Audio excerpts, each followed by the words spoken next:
Mga parikoy. Ito na ngayon. Inumpisahan na namin yung ano niya.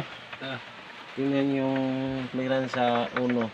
At saka, ito yung uno. Oh. Yung 4. Pero ang pinakagrabe yung trace. Oops. Oo, pero yun may pinakagrabe. Oh. Ano, isabihin na Replace piston. back to standard. Standard, saka yung liner, bago yung liner, piston ring. Baguhin natin to kasi pag andar nito parang takak-tak piston. Tingnan mo yung clearance mga parikoy. Oh, tuyok naman, tuyok kahimtang. Tuyok, kahimtang. Wala, grabe, karang tuyok. Pinakagrabe yung number 3 na piston. Tanggalin natin lahat to mga parikoy.